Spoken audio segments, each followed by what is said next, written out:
Hello everyone, Bart here, and welcome to another movie review. I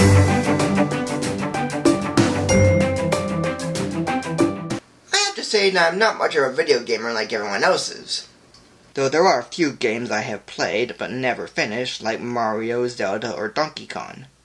But then a movie came along that not only was a big hit, but also contained cameos from various video games.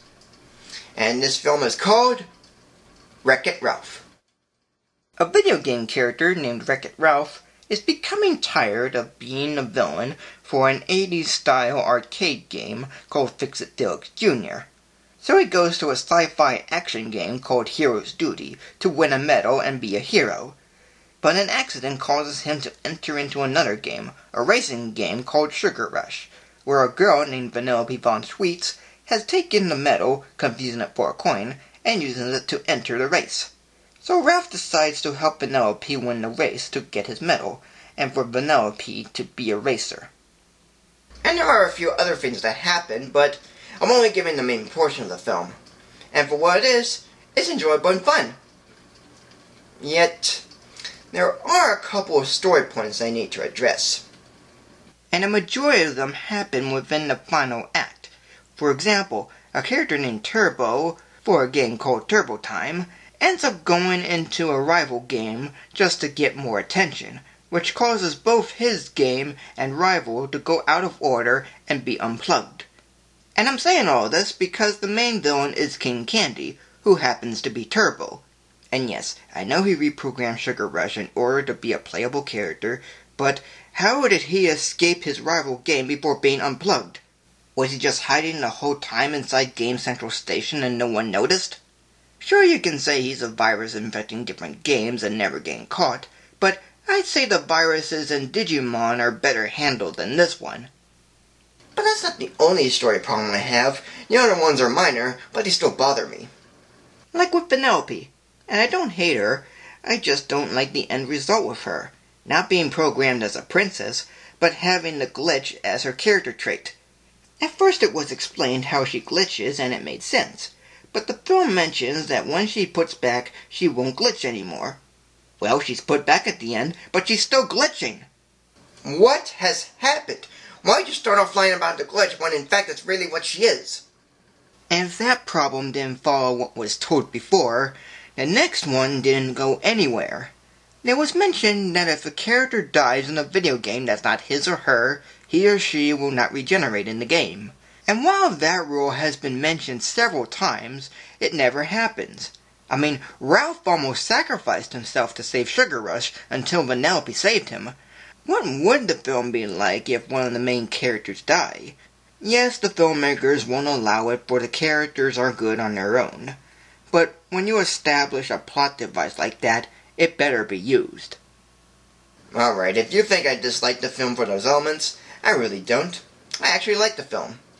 It's just that those elements tend to bother me. But what doesn't tend to bother me are the video game cameos.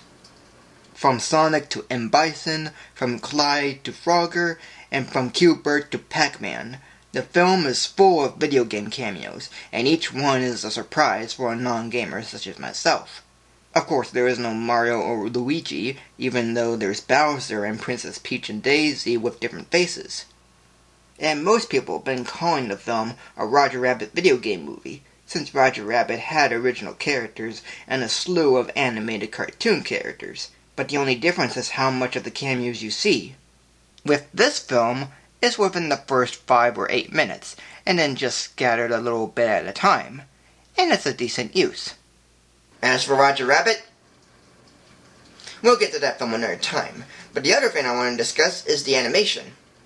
Not only is it all colorful and fun to watch, it also has lots of really good styles, in particular with Fix-It Felix Jr. The way the citizens move and certain elements like the mud and the cake resemble the style of 80s arcade games, with its pixel-like quality, though somehow only Felix and Ralph move like normal. But that's not a major complaint. And the characters themselves are given good actors providing their voices. John C. Reilly voices Wreck-It Ralph, Sarah Silverman voices Vanellope Von Sweets, Jack McBrayer voices Fix-It Felix Jr., Jane Lynch voices Calhoun, Alan Tudyk voices King Candy, Mindy Kaling voices Taffy Tom Mountain Fudge, Jolo Trujillo voices Markowski, Ed O'Neill voices Mr. Litwake, and Dennis Haysbert voices General Hologram. As a whole, this movie is enjoyable. The characters are good, the story, for what it is good too, and the animation is pretty well done. Director Rich Mohr had made a film that's pretty colorful, fun, and makes decent use of the video game cameos. And despite certain story elements that don't go anywhere or aren't explained, the rest of it works as it is. And though I'm not much of a video game fan, nor do I play a whole lot of them, it still works as being a fun tribute to them, and a good one for non-gamers such as myself. So today, this movie will be given a rating of 3 stars. Thank you for joining me. Like, comment, subscribe, follow me on Facebook or Twitter, and tune in next week for a new video.